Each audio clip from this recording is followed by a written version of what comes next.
Olá pessoal, tudo bem? Aqui nessa bancada eu tenho um motor trifásico que precisa de uma alimentação trifásica em AC, corrente alternada, para que ele funcione. Ou seja, não é fase neutro, fase neutro, fase neutro. É fase, fase, fase. São três fases distintas. RST ou fase A, fase B, fase C. Deste lado, eu tenho um compressor de ar-condicionado inverter, que muitos dizem ser trifásicos também.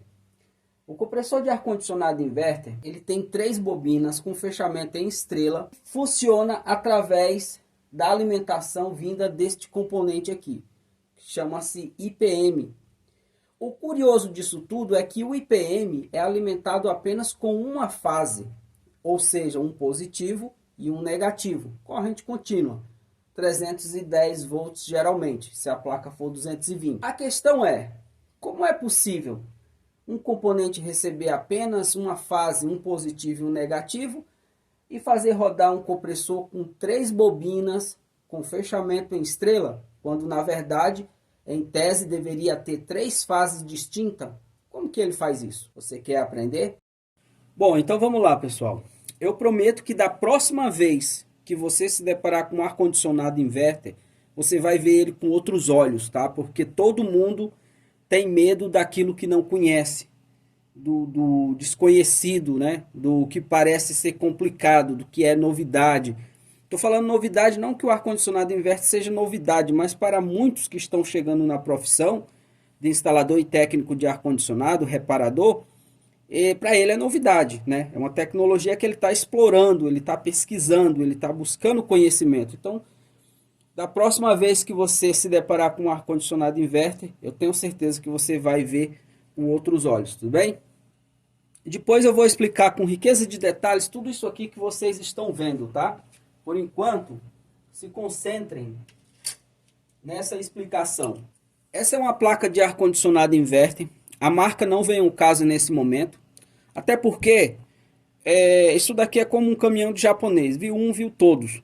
Tá? Muda pouquinha coisa. É como um bolo de laranja com formatos diferentes. Mas os ingredientes, a essência principal é laranja. Então, não importa o formato dele, os ingredientes vai ser a mesma coisa. Esse componente aqui a gente chama de IPM. É o módulo IPM. Dentro desse IPM existe 6 MOSFET do tipo IGBT.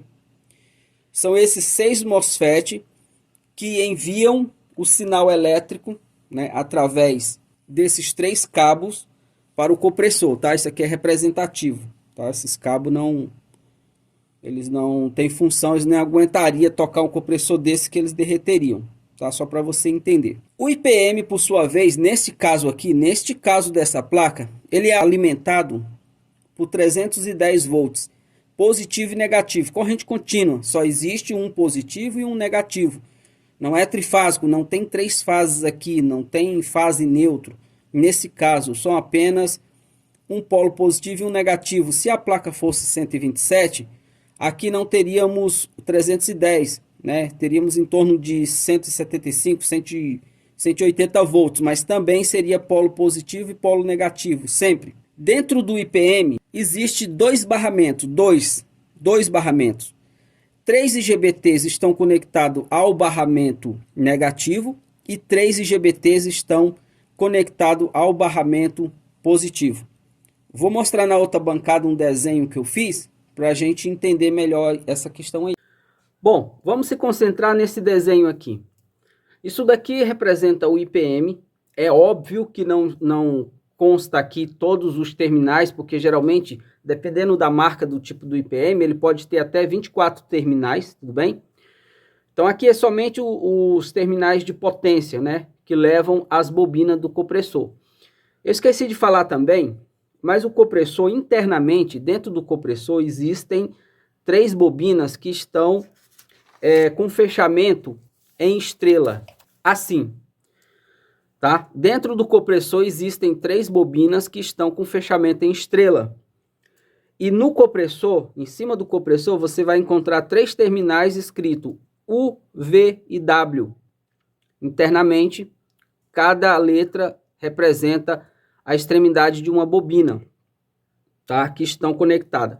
Então, quando você vai medir uma bobina, fazer o teste da resistência ohmica, né, para ver se está dentro dos parâmetros do fabricante, que você mede aqui com o multímetro entre U e o V, você está medindo duas bobinas em série, tá?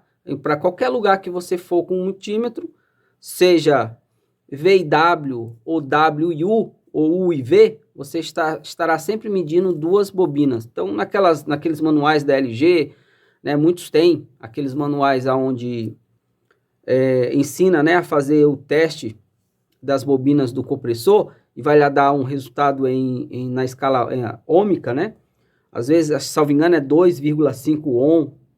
É uma resistência bem baixinha, então entenda que você está medindo duas bobinas assim, tudo bem? Bom, voltando aqui para o outro desenho mais complexo, conforme já falado, dentro do módulo IPM existem 6 MOSFET do tipo IGBT, né? São MOSFET de efeito de campo, não vamos especificar o MOSFET, o IGBT em si, porque então esse vídeo demoraria aqui horas. Mas perceba o seguinte, eu tenho dentro daquele módulo IPM 2 barramentos, um negativo e um positivo. Os 6 IGBTs estão conectados 3 ao barramento positivo e 3 ao barramento negativo. Curiosamente, esses dois IGBTs eles estão curto-circuitados dentro do módulo IPM.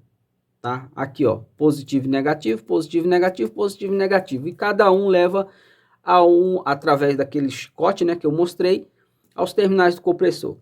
Ué, mas como assim? O positivo está conectado ao negativo, não dá curto? Às vezes dá curto sim, né? Se você trabalha com ar-condicionado, talvez reparo de placa, alguma coisa assim, certamente você já deve ter em algum momento pego uma placa com IPM estourado, né? Chamuscado, torrado. Então, houve alguma falha, né? No engatilhamento dos IGBTs, um ficou conduzindo, quando o outro entrou, aí deu um pipoco lá, né? Mas enfim. Normalmente, isso jamais deve acontecer, e quem garante que esses dois IGBTs não entrarão em curto nunca é o microcontrolador. Do microcontrolador sai uma trilha para cada um desses IGBTs, que a gente chama de nível alto e nível baixo. Então, aqui, ó, a coisa funciona da seguinte maneira. Quando um IGBT manda um sinal positivo para o terminal U, no terminal V precisa ter um sinal negativo. Perceba que eu polarizei, aliás, né, o componente polarizou o U e o V. Para que isso? Para criar um campo magnético, tá? Se você não entende nada de motores de indução, é bom você dar uma estudada nisso daí, como funciona o motor de indução, para que você entenda como que as bobinas do estator e do rotor criam um campo magnético girante para poder girar o rotor, que fica no centro, né? Seria como se fosse isso daqui. Aqui é o rotor que fica girando, fica acoplado lá embaixo a câmara de sucção e descarga que fica succionando, né, o fluido refrigerante que chega em forma de gás. Então aqui precisa-se ter um campo magnético, né, para poder girar o rotor. O rotor gira, o estator é fixo, tá? As bobinas ficam no estator e o rotor tem outras bobinas também para criar um campo magnético e um fica atraindo o outro. Olha a sacada aqui. Eu tenho o polo positivo aqui no U, aqui eu tenho no V o polo negativo. Então polarizei essas duas bobinas, criou-se um campo magnético, né? O eixo começa a girar para ir ao encontro desse campo magnético, né? Ou seja, o campo magnético atraiu a bobina que está no rotor. Quando ele está próximo de chegar aqui, esse campo magnético, quando o rotor gira, que está próximo a se alinhar com essas duas bobinas magnetizadas, o que o driver faz, né? O microcontrolador? Ele traz o polo negativo para cá e o polo positivo para cá. Perceba que agora quem está magnetizado, quem está polarizado são essas duas bobinas, né? O U e o W. Beleza? O U e o W aqui, ó. Certo? São essas duas. o rotor girou. Quando ele vai se alinhando com essas duas bobinas que estão magnetizadas, novamente o driver traz o negativo para cá e o positivo para cá. Então agora quem está magnetizado são essas duas bobinas. E isso fica nesse ciclo vicioso da vida toda, tá?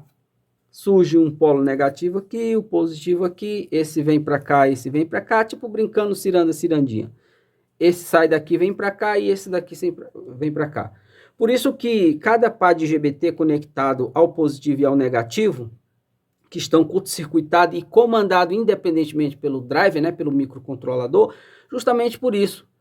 Porque cada par de GBT positivo e negativo precisa estar conectado a cada terminal, porque uma hora isso aqui tem que estar com negativo, outra hora com negativo, outra hora com positivo. Mas jamais os dois ao mesmo tempo, porque senão vai, né, dar aquele pipoquinho lá característico.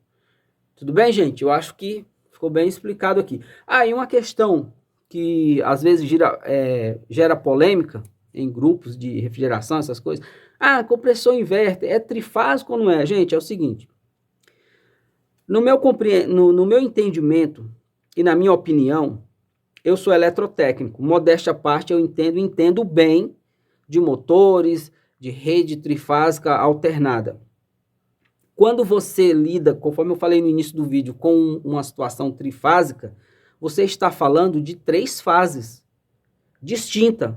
Fase 1, fase 2 e fase 3, RST. Aqui você não tem 3 fases. Aonde você tem 3 fases aqui?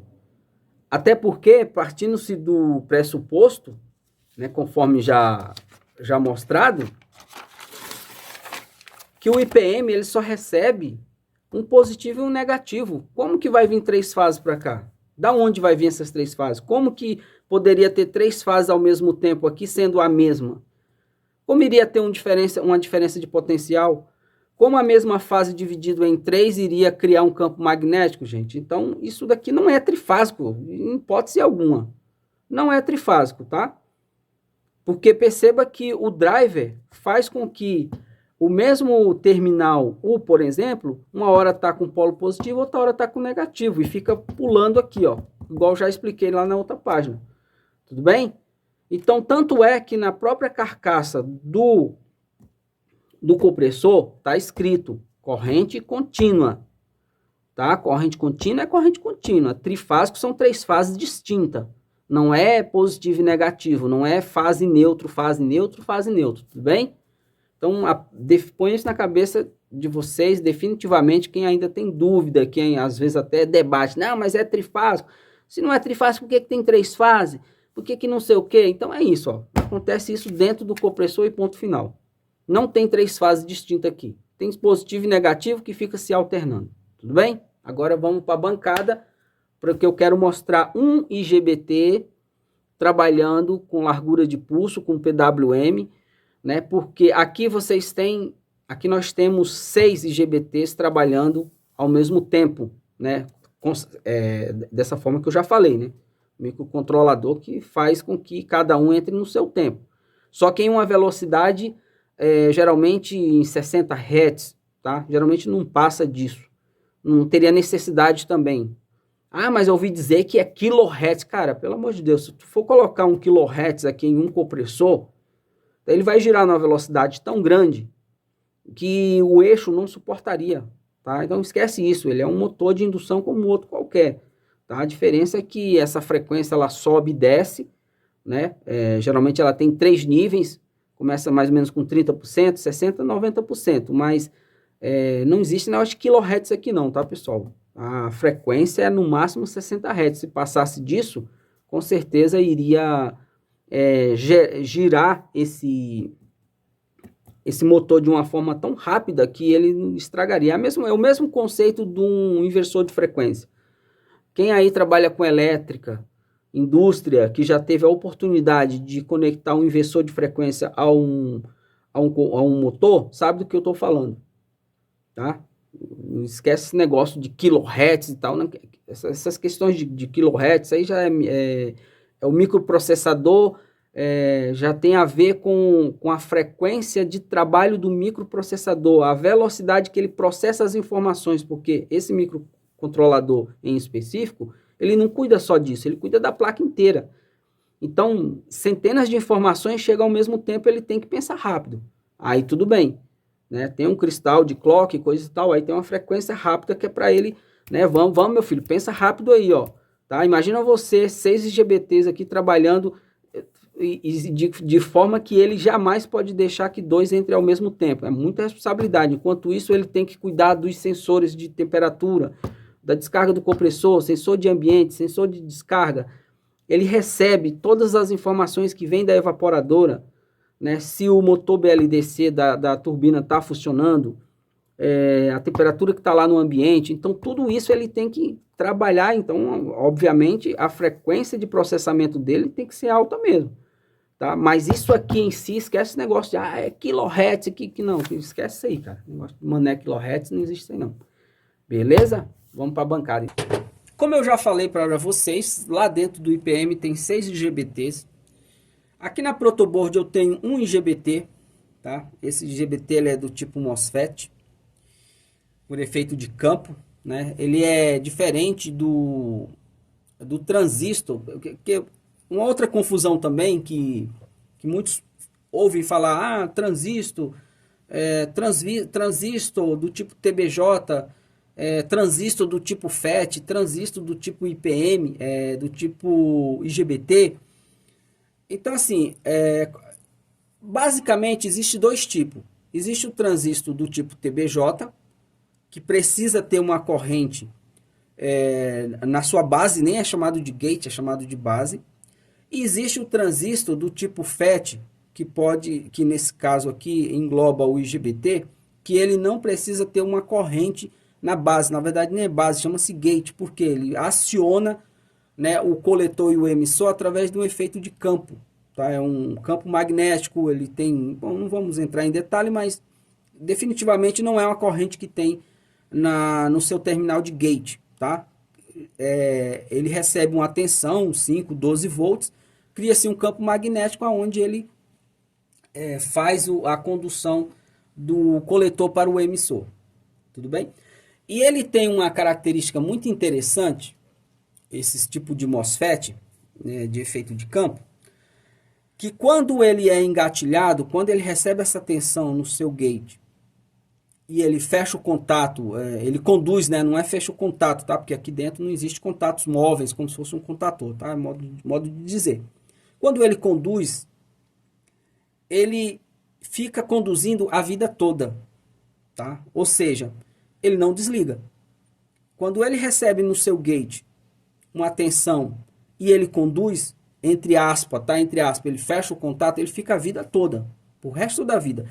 Tanto é que você já deve ter ouvido falar que em pentes de memória de computador, notebook, celulares, pendrive, cartão de memória, existem milhares, às vezes centenas de milhares de transistores desse tipo. Por quê? Justamente por conta do tipo do protocolo de comunicação, da tecnologia que os computadores usam, que é códigos binários. Né? Ou é 1 ou é 0. Então, quando ele está engatilhado, digamos assim, quando ele está conduzindo, costuma-se dizer que ele está no nível 1, nível lógico 1. Quando ele está aberto, não está em corte, ele está no nível 0. Tá? Então, a cada 8 bits, digamos que cada um IGBT, cada um transistor representa um bit. A cada 8 bits é um byte. Tá? Ou seja, se você quiser escrever uma palavra com 8 letras, para cada letra vai ter que ter um transistor, porque um transistor não consegue assumir duas condições, ou ele está em corte, né, em corte aberto, ou ele está saturado conduzindo, ou é nível 1 ou é nível 0. Então, se eu tenho 8 caracteres, eu vou ter 8 transistores, cada transistor é um bit, a cada 8 bits é um byte. Tá? Por isso, qual que é a potência, a capacidade de armazenamento desse cartão de memória? É 1 giga, já seria 1000 vezes 1000, né? Já seria 1000 bytes, seria 1 giga, né? E assim sucessivamente. Qual que é a memória desse celular? 128 giga, então você já entende que 1 giga seria 1000 vezes 1 byte, e 1 byte tem 8 caracteres. Nesse caso aqui, que eu vou mostrar para vocês. Esse gerador de PWM aqui, ó, que eu consigo, não sei se vai dar porque me parece que está muito claro, mas enfim, esse gerador de PWM, o que que ele faz? Eu aqui consigo aumentar a frequência de 1 Hz acima, e quando eu ligar, ele vai polarizar, vamos dizer assim, o gate desse MOSFET, de uma forma de pulso, tá? Então, cada nível alto que vocês verem aqui no osciloscópio, ele está polarizado. Nível baixo, desligado. Liga, desliga. Só que, como eu falei para vocês, ele só vai conseguir fazer isso porque aqui eu tenho um resistor de pull down, né? Porque senão ele ligaria e não desligaria mais. Só para desligar o MOSFET, para ele parar de conduzir, eu tenho que dar um pulso negativo. Então, se eu já tenho o negativo no gate, com um resistor de 10K, evidentemente, para quando o nível alto chegar não dar conflito, né? Não dar um curto. Então, quando ele está com 12 volts, ele conduz. Quando desliga o 12 volts, aí eu já estou com o resistor de pull down aqui conectado ao negativo e ele desliga, tá? Vou ligar aqui para vocês verem e aqui a ventoinha vai começar a girar. Olha lá.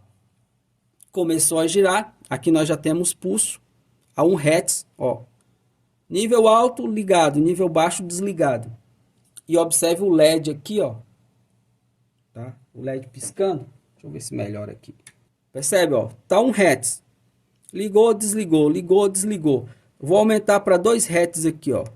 Perceba que aqui, ó, ele vai diminuir a largura do pulso e vai acelerar, porque o período é o mesmo, tá?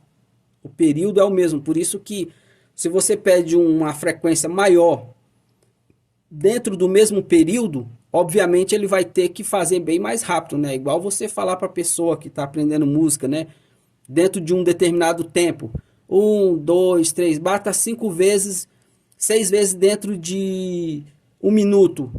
1, 2, 3, bata, sei lá, 12 vezes. Então você vai ter que acelerar, né, aquele movimento para que você faça os batimentos que foi solicitado dentro do tempo, né? O tempo não pode mudar. Por isso que como você vai aumentando aqui a frequência, ó, ele vai oscilando mais rápido e menor para poder atender essa frequência que você pediu dentro daquele tempo determinado, tá vendo? 3 Hz, ó 4 Hz. Agora, imagine vocês, aqueles 6 GBTs fazendo isso ao mesmo tempo, daquela forma intercalada e organizada conforme já mostrado. Esse sinal de PWM aqui é como se ele estivesse fazendo o papel do microcontrolador, né? Que fica polarizando os gates, né, dos IGBTs lá conforme já falado. Né? Perceba que na imagem quase que não dá para ver, ó.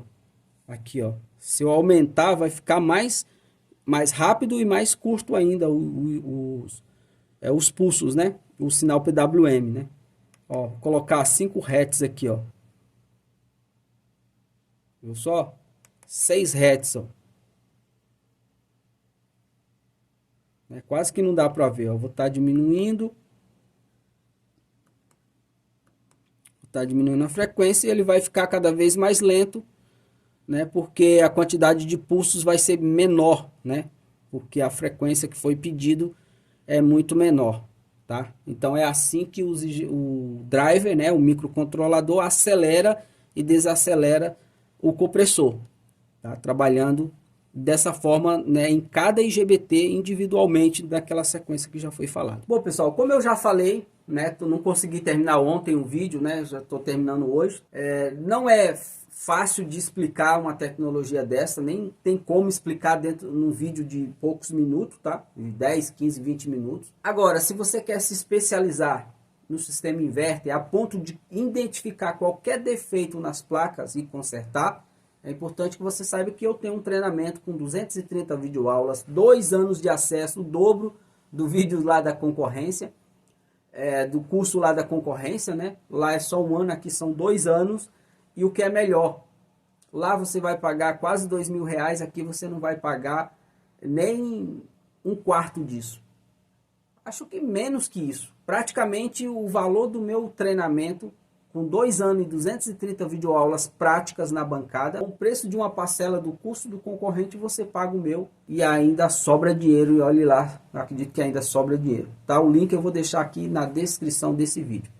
Tudo bem? Você pode testar por 7 dias, que eu deixei lá 30 videoaulas desbloqueadas para você conhecer melhor a nossa metodologia de ensino. Falou? Abraço, até a próxima.